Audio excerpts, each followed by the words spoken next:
Welcome to the 40K Lorecast with me, John Barsati, and Brad Chester. This guy. Welcome to part 2 of our coverage of Abaddon. Before we begin, I want to once again invite you all to our new webpage, the40klorecast.com. Swing through. It's got all the links on that to our Discord, Facebook. Brad's coaching courses, Brad's Facebook page, because I just decided to link that into there for no reason. Why not? Good luck stealing it from him. It's worth nothing. Also, you could easily steal it from him. I don't know my password. Exactly. What's the password? Password? It could be guessed. Could be guessed. Guessed one. You want to throw off the hackers. But we're trying to use that as a nice little repository for things going forward. And we're starting to have some decent discussion in the Discord. Yeah. Which I'm pretty excited about because as we move on, we've got a pretty big, here's where we're going. We're going to be effectively going on what's the most popular thing that people add in Discord and stuff like that. Because here's what we could cover. 782,000 billion million gazillion. Is that a word? Yeah. I don't think any of those were. But there's a lot of episodes we could cover. 40K universe is infinite. So there's even aside from covering factions, there are, Brad and I have discussed like the areas we want to jump into, just talk about day-to-day life of an Imperium citizen, of an Eldari, of name it. It's a lot of a Tau.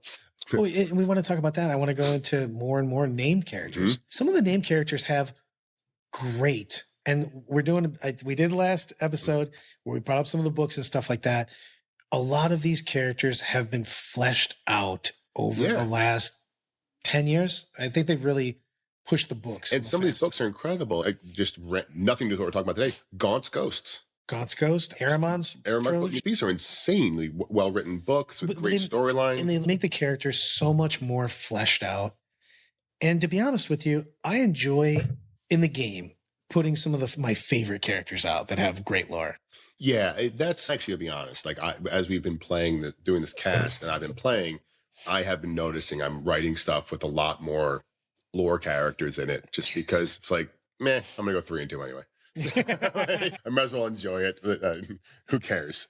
But that's it. We really want to drive the Discord. We launched the website because it actually gives us a few more options around interaction.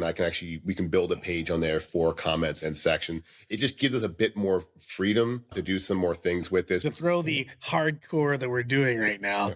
Instead of drinking a bottle of wine, we're drinking hot tea right now. Because we both got quite sick. And as you heard in the last episode, there are some hard cuts that are probably still going to happen on this one. From nose blowing, coughing, insert it. But yeah, the show must go on. Anyway. Speaking of people being sick, Legions of Chaos aren't doing real well right now. Aren't doing real well. We left the last cast with Abaddon has abandoned his Legion. His Legion, by the way, when we say abandoned Legion, it's been pretty fun. He didn't just abandon them like, oh, you guys are good, let me go take a walkabout. He dropped them off in the Eye of Terror, took their best ship and went... He also basically said, hey, could you check the tire pressure? I think one of the tires is flat, and he drove away. Yeah. So the situation as it stands right now is what remains of the Sons of Horus are in the Eye of Terror. Abaddon is nowhere to be seen, like long gone. And he's nowhere to be seen for a while. Yeah, what we're about to talk about here is not a year or two. This is... And it's also warp time. Yeah. So this is somewhere between years and hundreds of years. And centuries. Yeah. Because it's warp time. It really gets a little bit weird what we're going to go through here. So there's a linear progression to it, but the length of time it takes is... all basically by the eye of the beholder. Yeah.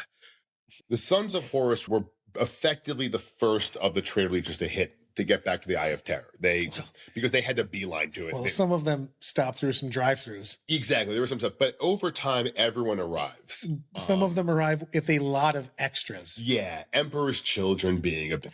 Ooh. So I actually found this funny. So one thing I do find humorous is when the heresy has quote unquote concluded, the age of, we're just gonna call it the Age of Revenge, begins. The number one target for the Space Marine chapters, which is of course the Imperial military, is the Sons of Horus. If you were to ask the citizenry of the Imperium who the number one legion they would like murdered would be, It was Emperor's Children.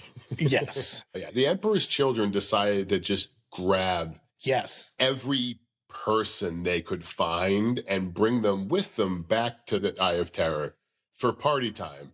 And they weren't the only ones who did this. The World Eaters did some of this. Thousands did some. Iron Warriors grabbed a shit ton of people. Yeah, Iron Warriors but they grabbed a lot of people for actual logistics. Yeah. Oh, yeah. They were actually going, we need someone to load our ships, to build munitions. Yeah. And the Emperor's Children were like, yeah, but we also could torture them. Yeah, exactly. Let's throw this one out there. And they were like, yeah, but they die. Like, yeah, we'll get more.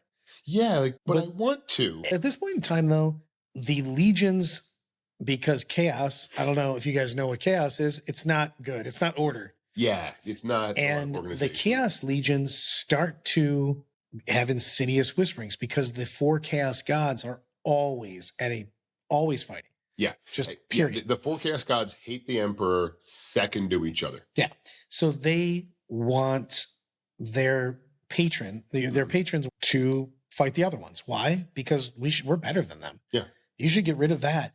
And they start an all-out free-for-all in the Eye of Terror. And we get a new type of combat too, because, oh yeah, remember when the laws of physics don't always work because you're half in, half out of the warp? That's the Eye of Terror.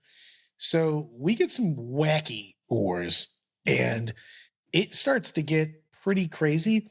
And the Sons of Horus, Luna Wolves, Black Legion are getting ruined in this time. Yeah, the issue is effectively you've got to have tiers of power. And we said the Emperor's Children are the most powerful because they did a couple things. First off, they bailed the Siege of Terra and just went, what if instead of fighting the entirety of the Imperial military, we just go down the street and to the apartment complexes and just grab. They went to the Gap. Yeah, we go to the Gap and just grab everyone who's at everybody the Gap. folding a t-shirt. Yeah, and then on the way home, we're going to stop off at every single like roadside gas station and grab all them. So they're sitting in the warp with this. They didn't take the level of losses a lot of the other ones did. It's barely anything. Yeah, and they're sitting with this giant swath of people. And they're also probably the most chaos at the time.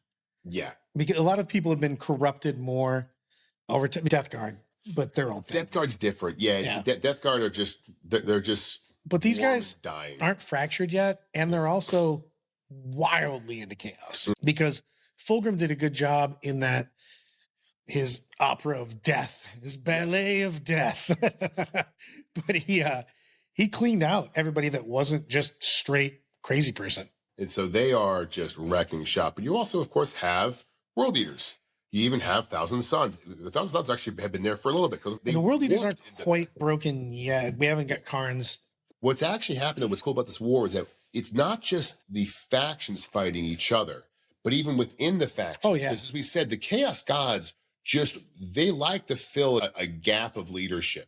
And you've got numerous factions back there. It just becomes war bands. Yeah, and that's what it just, the irony of me saying the Eye of Terror has descended into anarchy, really, I don't think it descended that far. For a lot of us that have played the game, I hope there's some old timers out there for me. But this is what Chaos was based on when you used to make an army in 40, was a Chaos war band. You were a group led by a personality. He basically has said, you've got some ideas, Ted. I'm in.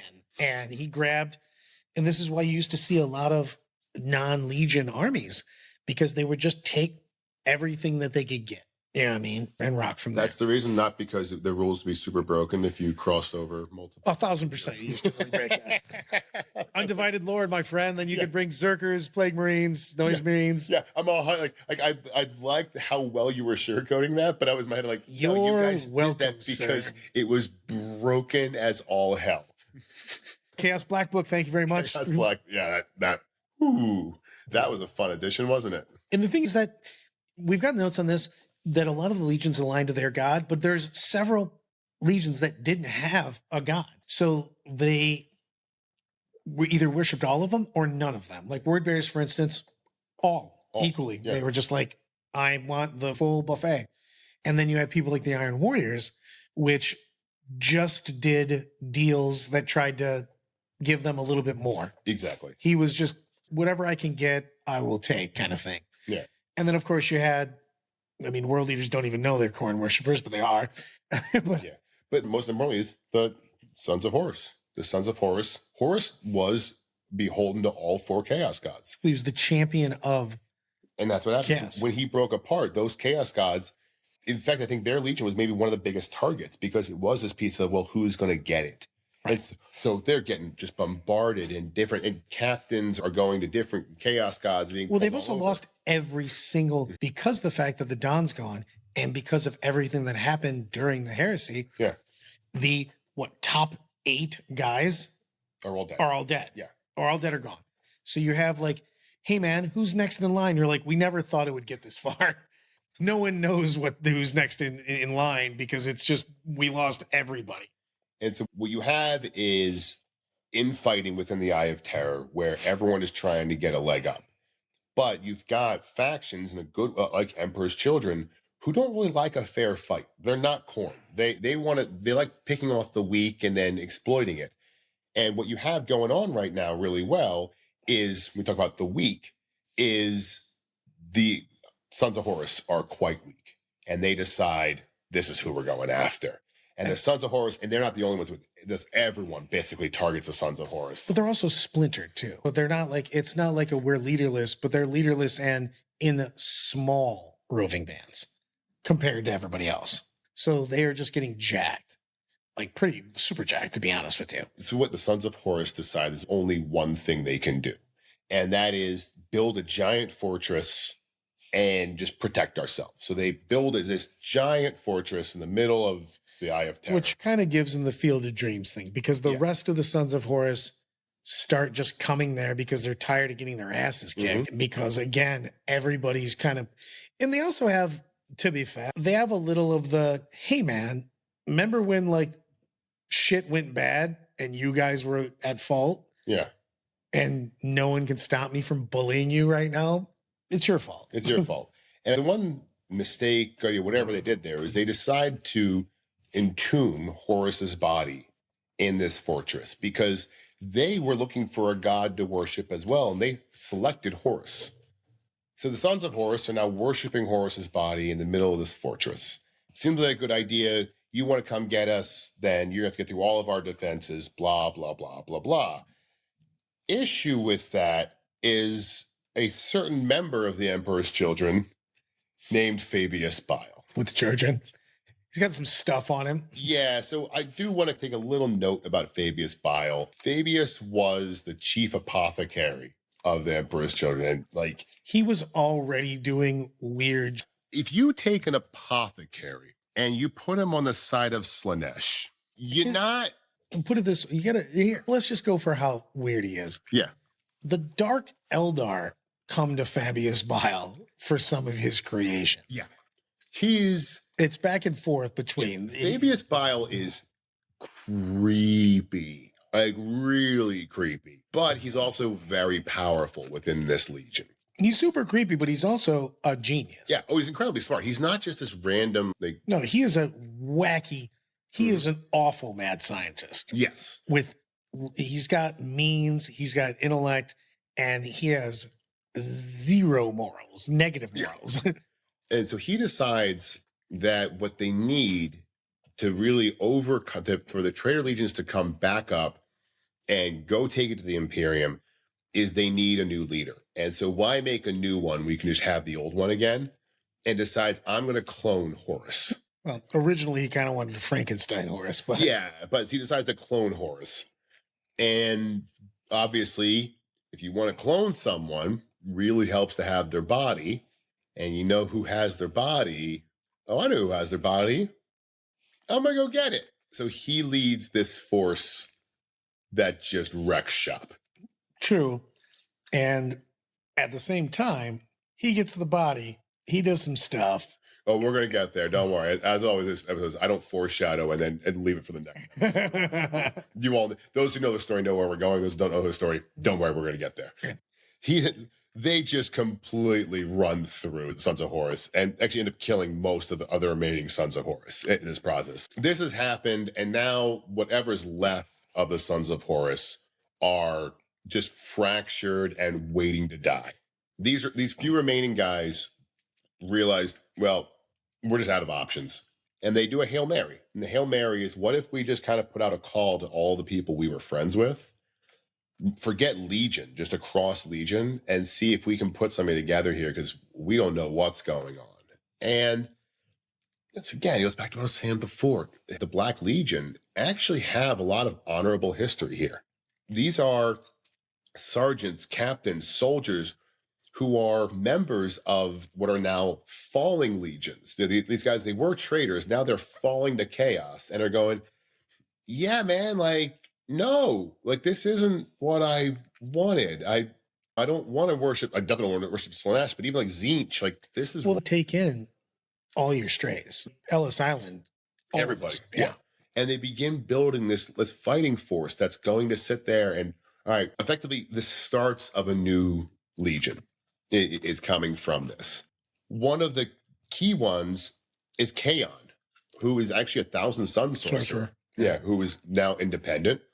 Again, I've always found the Thousand Suns fall to chaos interesting because, yes, they love psychic powers, no question there. But they're, in my mind, in reading the books, were always one of the more intelligent legions. The fact that they would go to the, I isn't the thirst for knowledge, but it's also the god of deception. It feels to me like, of all the legions who would resist, like, the least resistance to chaos to me is very obviously the Warriors. They're just like, this is awesome. Everything, nothing changed. We were already, like, nothing. We fell to chaos. Yeah, What? Yeah, nothing changed in my daily life between no chaos and full chaos, whatever. But I always found that the fall of the Thousand Suns to be interesting because they really were. They were nerds, for lack of a better phrase. They were kind of the nerds of the Space Marines. They liked to read books. They were looking for old scrolls. They loved knowledge. And they fell to the god of deceit. Yeah, but they were pushed a little bit. Because part of them fell to the god of deceit, and then the Space Wolves showed up. Well, the Space Wolves pushed them into that hole, don't get me wrong, but... right about the time where they were like, YOLO swaggins, and we're breaking your world. But don't forget, the Thousand Suns didn't agree to this. It was Ahriman and Magnus who led them whole, like, who gave their souls away. What I'm getting at is I'm not surprised that the Thousand Suns, remember the Thousand Suns were like, hey... yeah, I'm going to bail. Yeah, I'm out. This is stupid. And so Kaon's one of the key ones. But he's not alone. He finds members of Emperor's Children, World Eaters, even Word Bearers, et cetera, who are all just also stuck in the Eye of Terror. Because don't forget, you can't really go back to the Imperium and say, hey, guys, I'm actually not with those dudes anymore. Yeah. Can we hang out? Like, when you have the Lion and Lehman just waiting outside the Eye of Terror going... those guys aren't really understanding. Yeah, they're not. You don't get to hail them. It's a you appear, they shoot. It's not a complicated system. So... you're stuck. And so we have to form a new legion. And Canada actually does some wacky things because they effectively fight multiple people. Yeah. And they go, are you about done? Yeah. Can we be friends now? Or at least people that will kill other people together. Yeah. And I just think the story is really fun and cool as we kind of dive through it. One thing that they end up doing, though, is they capture a word bearer priest. And by capture, I totally... I was about to say... yeah. Yeah. He insta-surrendered. Yeah. As will the word bearers. He called them on the phone and surrendered. Hey, man, you want to come over here and pick me up? He tells them that he knows... he has no business knowing where this is, by the way. Of course not. But he knows the word bearers over the course of the lore have just turned into shaman in 80s action movies. They're just the guy in a video game where you meet and he's like, yeah, it's the thing you want is over here. You don't ever leave this place. How do you know? I just do. Yeah, that's actually a better description. That's, yeah. You're like, he literally has the exclamation point over his head for a quest given. So they decide to go get the Vengeful Spirit. And in a big deal, when we're going to talk to Abaddon. Yeah. All right. We're going to do this. We'll do this right. So fine. You're right. Continue. I just wanted to tease Brad about what I'm going to interrupt with in a second. They effectively say that they're going to go find the Vengeful Spirit. They're going to kill the Emperor's Children, holding their dead Primarch. And that's a big asterisk all over the place because when they meet the Don's on his vision quest. Well, there's like 30 of them too. But the part of this that I hate is, so they're all meeting with a super secret meeting. They've got this word bearer priest who tells them where to go. And it involves, in order to get there, they're going to be darting all through the Eye of They Terror. literally go on a D&D adventure. Exactly. And they're going through places that no one has ever been within the Eye of Terror. But as they're formulating this plan, of course, a giant Emperor's Children fleet appears out of nowhere. This isn't even clever writing where it's like, hey, we've got a plan. All right, let's do it. They Oh just no, jump into we're a under web attack. They just jump into a web gate that happens to be like under a manhole cover. So the whole thing is like they make this whole thing about, and I'm just shitting on a book that you all should read. I'm sorry, but It actually is a cool story. But it's a cool story. But that's what it's like. They have this really great meeting. They have a plan. They realize they actually have a chance to realign the Legion, create something new. Then suddenly, of course, out of nowhere, we get attacked. Yeah, because that's always what happens. And they're going to lose the fight because, they actually call out that they're so outmatched that their entire fleet would lose to one of the ships that showed up, let alone the whole skew of them. But luckily, one special guy, figures out a trick. And actually, the trick's really cool because they actually do they discover a webway gate. They end up using a destroyed webway gate because they are, of course, in the former Eldar homeworld. And that helps them jump around the galaxy and avoid the Emperor's Children. So that part's kind of cool. But the whole surprise attack thing by a fleet that were so overmatched. And I'm just it's so overmatched because they had 7 dudes with them. Yeah, it's 7 dudes with you, and they got attacked by the entire British. As they're doing this, let's kind of jump into Abaddon, like where he's at mentally. No, because Abaddon does the whole wandering through the desert being tempted by the gods. Yeah. Abaddon is wandering around on a vision quest. Every single chaos god, all of them are taking turns basically trying to make him their champion. You can take back over the Imperium. You will succeed where Horus failed. Just accept me as your patron. I will give you the thing. And the Don turns them down over and over again. So they go from carrot to the stick and go, well, we will make your life miserable. You are terrible. You will fail at everything. You'll be lost in the war. You'll never do anything without us. Yeah. And then they effectively psychically attack him multiple times. They also put him in scenarios and try to show him all the failures in his life. And they tell him they actually tell him, and this is kind of get him ready, about the fact that the Sons of Horus are getting destroyed. It's his fault. Everything was his fault. He abandoned his legion. He abandoned his brothers. How could you do that? You're weak. And what's actually empowering Abaddon through all this is he's just lost mentally on all that stuff and just doesn't want to commit to anything. Because the thing I really want to harp on again, I'm gonna keep doing this, is Abaddon never wanted power or fame. It was never part of it. His goal was to actually be part of something. He just wanted to be part of something big, something powerful. And all he ended up doing was he left a world of warlords killing each other. For a world of warlords killing each other. A galaxy of it now. And he's exactly where he was. But he does have one thing that he realizes he loves more than anything. And that is victory. It's victory. And the thing is, he wants victory, but he wants it on his terms. And he thought the biggest failing of where Horus was weak was Horus became a puppet of the gods. Exactly. And he effectively declared multiple times, to be honest with you, in multiple stories, I will never be a puppet of the gods. That's why he's still, to this day, not a Primarch, not a Peanut Prince. He is technically he is just a juiced up human, but he's super juiced up. Yeah. And the thing is that to this day, foreshadowing for everything, current day, he just refuses to be the champion of any one god or even just accept he gets powers and he gets influence from them, but he is in essence still just him. And it all came from this era where he's wandering around resisting them.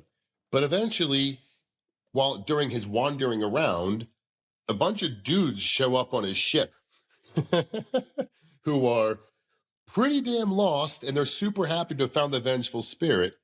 And they stumble upon a very different looking, first of all, no top knot. That's the most important piece here. They arrived on Abaddon, and for The first time, no dumb top knots. He actually literally the beginning of the story of the Black Legion. John's like, definitely top knots. We're starting off with no top knots. 100%. It comes back. All I can think of is Megamind when they go to, when he's got the beard, he wants to show him that he's playing his banjo or whatever. That's basically how they find Abaddon, with just unkept beard, trying to tell him that he's going to play folk music the rest of his life. Exactly. I've started a band.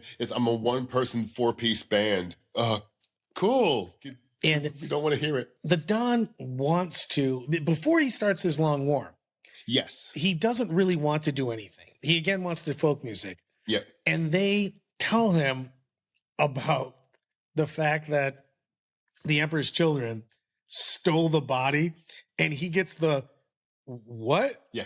They did what? They did what? And they're going to clone it. Yeah. Not on my goddamn watch. Yeah. So the Don goes from, I had thought maybe if I ever get done, with my folk music career, then I could get back to doing stuff, to, all right, all you idiots, you're now doing what I say. Get in the back. We're going now. Yeah, like now. Yeah. And he just basically explains me all the way over. He gives them his new manifesto. He just goes, we are going to start a new war. It's a forever war, but it's the long you can't call it a final war because it's bad references there. But yeah, we're doing this.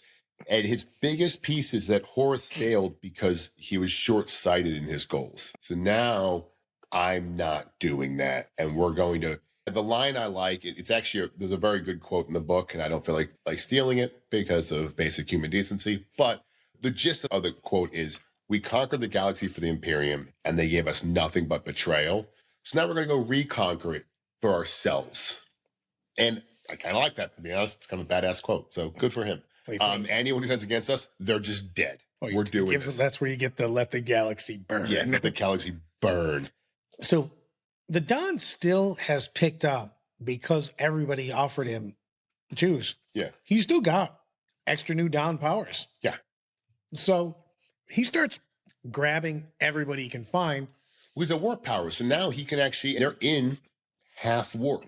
He's also a beacon. People just start coming to him like moths to flame. Everybody that's these scattering war bands just kind of comes to the Don. And the Don has Horus light powers now, as far as charisma way. He went from menacing presence to menacing, I'm just going to do what this dude says for some unknown reason. Because he brokers a lot of deals, and people that have no business listening to him just agree to listen to him. So I have to believe this isn't a full in canon thing. You don't have to be canon in this podcast. Yeah, but it's not a canon. I've always thought that he had the Diet Coke of Horus's power at this point in time. The charisma power, because he brokers so many deals with people that are wild. He gets other private. He gets Magnus. He gets Angron. He gets Mortarion. Later, I'm saying, but he does all this, and he's doing it right away. He's not a Primarch, and they're Demon Prince Primarchs. You're right. Right. You're right. There's got to be something. There's a bunch of powerful people that just he holds sway over, and he starts to do this right away. So he starts to just take everybody. And I love this part about it is he starts the beginning of what becomes known as the Black Legion. They get rid of all markings of Sons of Horus. And because that is the shame, that is the falling. Well, it's beyond Sons of Horus. He's also bringing other. Everything. No, I'm saying that's their initial attempt to do it brought shame because they didn't do it the right way. They didn't hold on to what made them right in the first place. The funny thing, I was writing the notes for this, it clicked on me. They're basically the Death Watch. Yeah, but for chaos. Because it's whatever legion you're from, I don't care. Repaint your armor. Let's go. Let's go. Yeah, let's go. We're doing this over here. And we don't do any of the things that we did before. We're winning at all cost. We're going to do, not even just all cost, it's an all cost, but with guidelines. Exactly, with guidelines. The pirate code. What's cool about what Abaddon decides to do too is he's looking at this. He's also looking at the fracturing of the legions. He doesn't want to conquer the other traitor legions, the eight traitor legions. Rather, he realizes, to his credit, he just wants to lead by example. His viewpoint is, I'm going to go wage this war on the Imperium. And I'm going to wage it in a way that all the other ones are just going to want to be part of it. They're going to want to come along with me. Alexander the Great said. Yeah, we're going this way. All right. It's just, he starts to go, yeah, you can do what you want as long as you do it as I'm doing it. Come this way. Whatever you want to do, go do it. And the first thing he's going to do, and holy is he pissed off about it. Oh, yeah. So as much as we spend all that time talking about how I'm going to wage this war in the Imperium, I'm going to reconquer it and blah, blah, blah, blah, blah. Before I do any of this, I'm going to go punch Fabius Bile in the face and grab Horus's body back, because that ain't happening. He is not. Yeah. Yeah. He launches his entire army at Fabius Bile. And it's wildly huge now. Yeah. It's weird how many people, it was like an 80s montage of just picking up all the strays. And the weird thing is that the legions had started to really fracture at this point in time. So when he comes back, he's just pulling all this in. Yeah, he's not getting one guy here and one guy there. He's getting companies are just coming over. Yeah, let's go do this. Like, my old captain's weird. Yeah, he's people really started doing stuff. I can't. Well, a lot of the Marines also are lost because they don't have a reason. Yeah. Most of these people are ingrained. Like the Marines, they didn't want to give them too much free time, so they used to give them 15 minutes of free time in one of the old stories. Like, you think that's too much? So they need a purpose. These guys have been doing a goal their whole existence. And not all of them are falling to the god. As Bud said, the chaos gods are tempting them, but not all of them are going that way. Or some of them also just are harder to tempt, and so they're just lost. And so now some guy says, hey, remember when all we did was wage war? Yeah. You want to go do that again? Yeah. We're going to start with something that the Don started to do a lot over the last 10,000 years. So this is the one foreshadow I'm going to say is a foreshadow for basically every time the Don gets involved with an invasion in 40K. Well, he just decides to take, it's a destroyer, but it's a big ship. But let's set the stage a bit better. Fabius Bile, the situation is that he's got a ship. They don't know where his ship is. They know what planet it's on. And the idea is if we attack the planet, then the ship will come up into orbit, and then we can attack the ship. That's Abaddon's plan. But the problem is the said planet is covered in planetary defenses. So he decides to effectively warp in underneath their defenses, a ship traveling at faster than light speeds. Yeah, to just slam it into the planet, because that's going to work, which... I mean, it does. We did the cast on the orcs. Yeah, it works really well. The orcs did this quite a few times. So go Abaddon on stealing an idea. Also, not the last time he's going to do this. No, he doesn't quite. It's like one of his new favorite things to do. I love that you put in all caps. Yeah. He stole this from the orcs. He did. He stole this from the orcs. It is a very convenient way, though, to get around planetary defenses, is just warp in a derelict spacecraft, have it crash into the planet. And follow up? Yeah, then just come in there. Wait a second. What did he do? They followed up. They go into Fabius Bile's ship, and then, holy crap, they put on their boots of mighty ass kicking. Yeah. It is not even a fight. They just put the beats. So this ship's cool to me because the Fabius Bile's ship comes up and they decide we're not going to blow it out of the sky. We're going in there. Remember, Abaddon's whole thing is no more failures. He's not going to do the bad guy thing of I'm going to blow it up and hope I got Horus's body. He's on team. No, I'm going to personally go in there and do this. He's not putting you under the laser beam and then he's going to go watch TV and hope that I got a gun. Let's just shoot him right now. The sharks will definitely get him. The sharks will totally get him. The sharks with laser beams. We're fine. So Abaddon goes, screw this. I'm going in. And he goes in with everybody.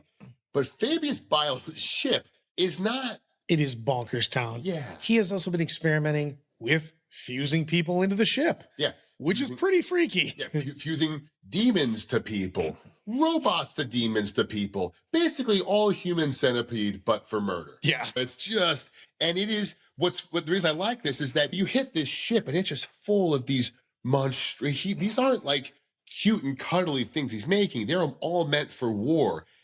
Bad and the Black Legion land and go, yeah, I'm killing everything on this ship. The funniest thing about the Don is I always crack up because he completely doesn't get corrupted so often because he just doesn't care. Yeah, that's all it is. He's like, so like, yeah, like it's one of my favorite quotes in Pathfinder Wrath of the Righteous, a video game, is one of the guys is super lawful evil guy, and everybody gets pulled into a thing where they try to corrupt them and tempt them. And when he shows up to him, there's nothing going on. Yeah. And he just goes, as a good commanding officer, I don't have any secret ambitions. So he's like, has nothing. But that's what I think with Abaddon, because he's just like, yeah, man, I don't care. Like, your weird thing is just something that I'm going to kill on the way there. On the way to the next Everybody else is losing their sand, and he's just like, I don't know what you guys are doing. Just keep going that way. It's not a big deal. They just wreck shop through this shit. Like bad too. Yeah, nothing's slowing them down. This is an 80-0 victory. Yeah. I mean, he's rooting. Also, Fabius Bile didn't know that the Don was showing up.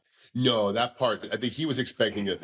Although, to be honest, when someone crashes a derelict spacecraft into your planet, you probably should have been better prepared for the fight. True story. But I think Fabius Bile has never been a tactical mastermind. He's a brilliant weirdo. Weirdo, exactly. Yeah, but he's not the dude you're going for plans. They bust into their target, which is the cloning center. And this part of the story is super cool because, as we said, they're there to rescue Horus. They're going to get Horus's body. You're not cloning Horus. And they get in there and discover he was cloning all the Primarchs.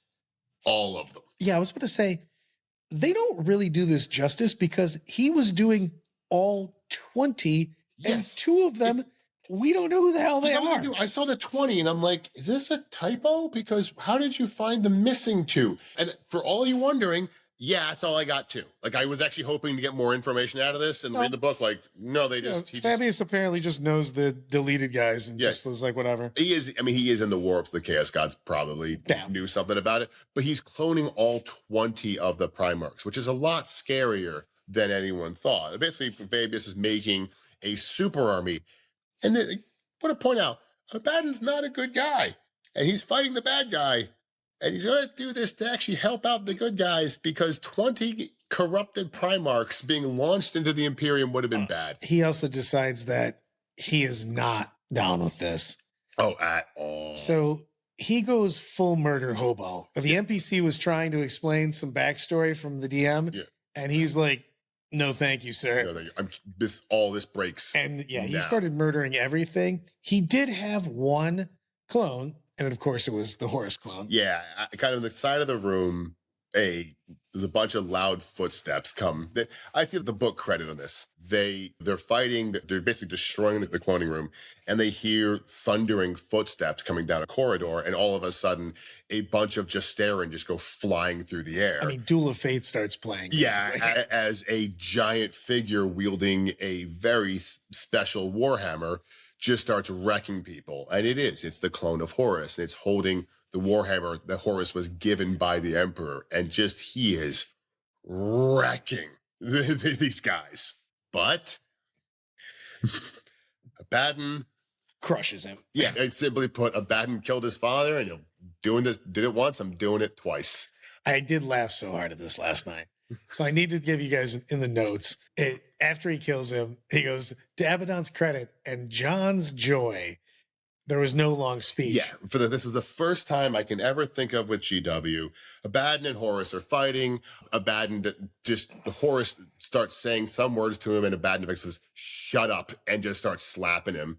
Abaddon just actually overpowers Horus. He breaks his Warhammer, and then as Horus starts trying to chat him up, he just murders. Just jams his claw straight through Horus and just slaughters him right then and there. Oh, he just gives no shits. You're like, you're probably not going to get along. The bad guy speech. Yeah.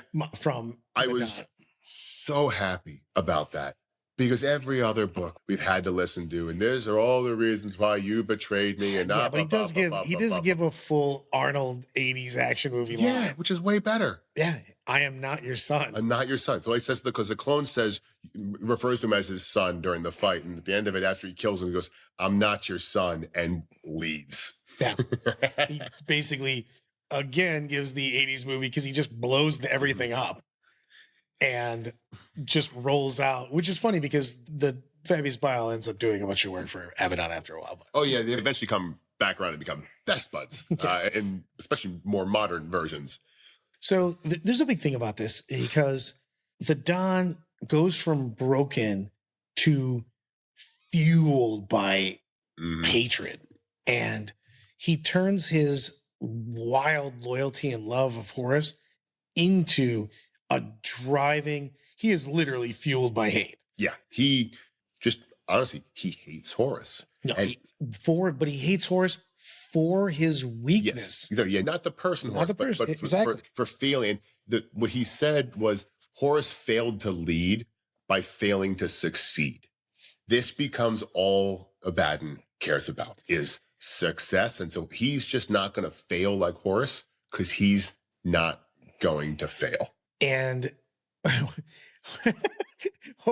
sorry, you know, you can just keep my goofy laugh in there for that because nothing makes me happier than thinking about what happens next. Yeah. Because Abaddon legitimately starts having HR meetings. Yes. And literally does, hey, what have you been doing for the company? That sounds stupid. And just cuts people's heads off. Yeah. He starts murdering everybody that he thinks sucks that is leading. And he does, I'm talking like, we're talking everybody from a squad leader to a large leader of a war band to a company leader. To the dude carrying ammo. Yeah. He is, we are not playing around. Like, hey man, are you good at what you're supposed to be good at? Did you fail? If you did, well, my HR meeting really ends in death. You're like, what are the other options? You're like, death or more death? And some of this was actually really clever. Like one of the stories I loved was there was I think it was the Eye of Horus was the name of the war band that had split off.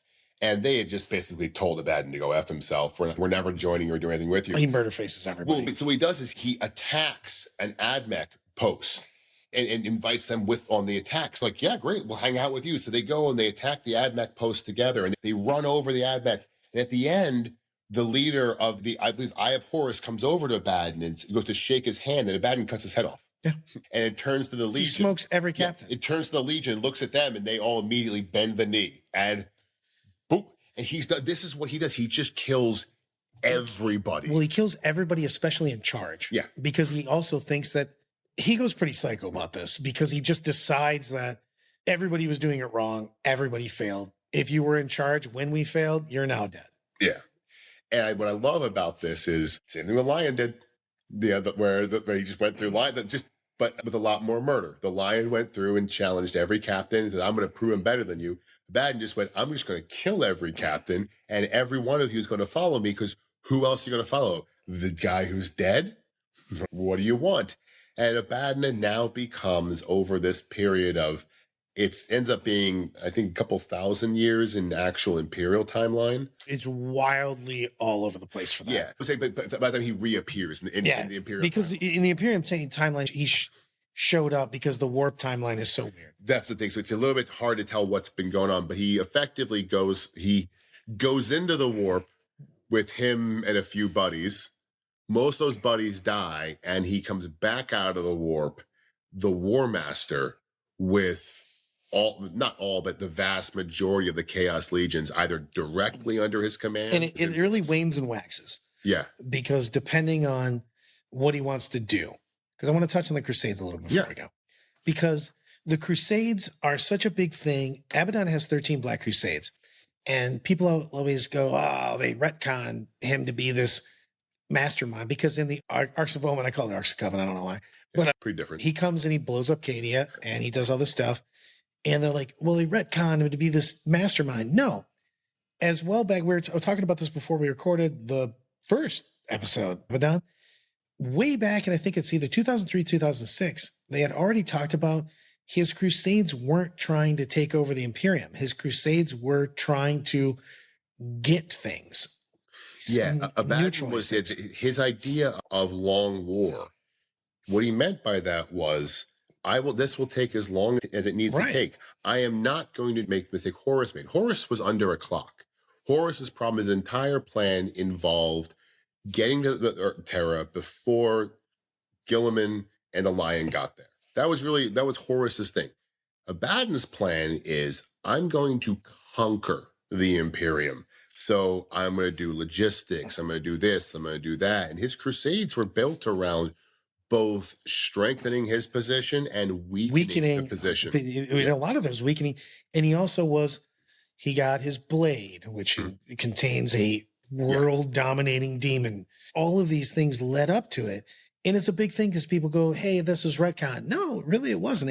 It's been the same for 20 some years. It's just his writing is everywhere because he's included in so many different novels, so many different codices, because there's things about Abaddon in everyone's codex, it seems. Yes, and that's where the next episode we're going to get into is we're going to take this leap from Abaddon becoming the new warmaster to just about the start of 40K. So there's a chunk here about how he built himself up and some of the things that he did throughout this era. Because when we talk about 40K, 40K's played almost like a snapshot. For those of you who don't realize, we don't play over the entire 1,000 years. We play over 5 or 6 years at a time. So we really we're going to take the Abaddon up. It's hard with Abaddon because anytime we add stuff to him, a codex comes out and there's new stuff about him because, as Brent said, he's in every single codex. But let's keep pushing. Let's get you guys caught up to a lot of stuff he does coming into this, because there are certain things he does, cough, Cadia, that are... And breaking the sky. Yeah, breaking the veil. Literally splitting the galaxy in half. Yeah, he is the reason why the Xenos incursions are incurring Tyranids. Whoopsie. Yeah, oopsie, I brought the Tyranids into the galaxy. They shouldn't have shot that nightlight out. Yeah, exactly. Oh, hey, moths. Here's a big flame.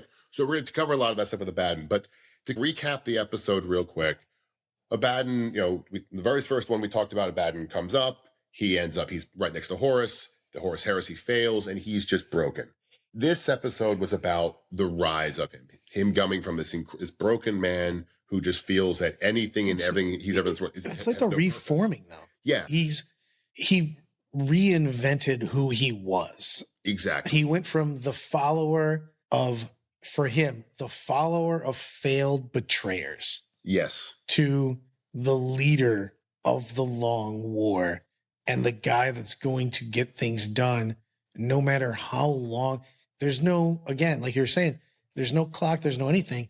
He's going to win, and he wants to win against, he doesn't need to separate. He's not killing the emperor and calling it a day. He's going to conquer every planet in the galaxy. And this, as time goes by, begins to not just include the Imperium, but also Xenos that get in his way. Nothing is stopping me. I am going to conquer this entire galaxy. Yep. And more. Yep. Yeah. So with that, we will conclude. We'll see you guys next week on our part 3 of Abaddon coverage. Once again, I'm John Barsadi. This is Brad Chester. This guy. See you guys next week.